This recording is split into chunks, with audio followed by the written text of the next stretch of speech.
امریکہ نے کہا ہے کہ پاکستان کو IMF کی شرائط پوری کرنا ہوں گی۔ یہ بات اسٹیٹ ڈپارٹمنٹ کے ترجمان نیڈ پرائس نے ہفتہ وار بریفنگ کے دوران VOA اردو کی طرف سے پوچھے گئے سوال کے جواب میں کہی۔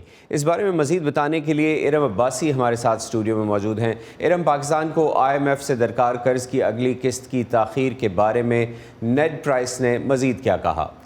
جی عاطف، گزشتہ روز اسٹیٹ ڈپارٹمنٹ کی بریفنگ کے دوران میں نے نیڈ پرائس سے یہ پوچھا کہ پاکستان کے کچھ حلقوں میں یہ چہمہ گوئیاں کی جا رہی ہیں کہ امریکہ انفلوئنس رکھتا ہے IMF پہ، لیکن وہ پاکستان اور چین کے جو بڑھتے ہوئے تعلقات ہیں اور امریکہ اور چین کے تعلقات میں جو تناؤ ہے اس کی وجہ سے شاید وہ اپنا انفلوئنس یوز نہیں کر رہا۔ تو میں نے ان سے یہ پوچھا کہ اگر امریکہ IMF میں انفلوئنس رکھتا ہے تو وہ ان معاشی حالات، برے معاشی بحران سے جس سے پاکستان گزر رہا ہے، اپنے اتحادی کی مدد کیوں نہیں کر رہا؟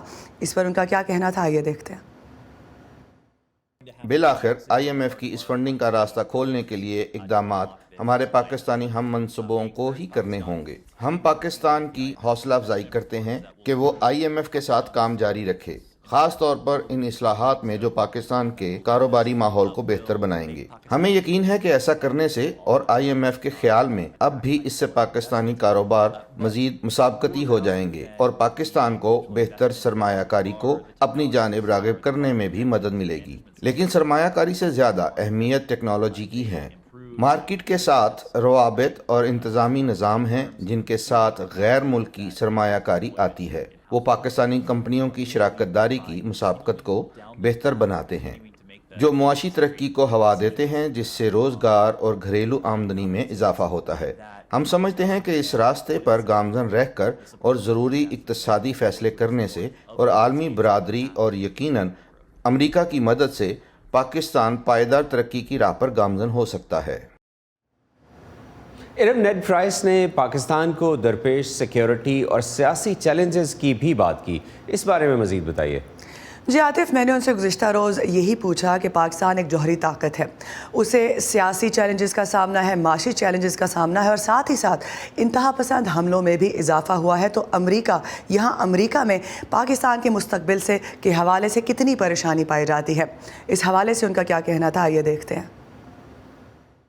ہم پاکستان کے پارٹنرز ہیں۔ ہم پاکستان کی آزادی کے وقت سے اس کے ساتھ کھڑے ہیں۔ ہم ایک مستحکم، پرامن اور خوشحال پاکستان چاہتے ہیں۔ ہم جانتے ہیں کہ پاکستانی عوام کو معاشی مشکلات سمیت زبردست مشکلات کا سامنا ہے۔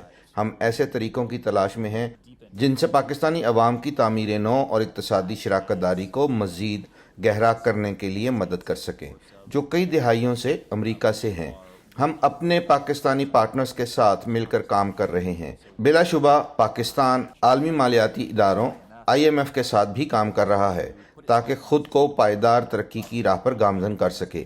لیکن جب ہم اقتصادی سیکیورٹی اور سیاسی چیلنجز کی بات کرتے ہیں تو امریکہ پاکستانی عوام اور اپنے پاکستانی ہم منصبوں کا پارٹنر بننے کے لیے تیار ہے اور پارٹنر بھی ہے۔ And to our Pakistani counterparts as well. شکریہ ارم، آپ نے ان دو اہم موضوعات کے بارے میں ہمارے دیکھنے والوں کو معلومات دی۔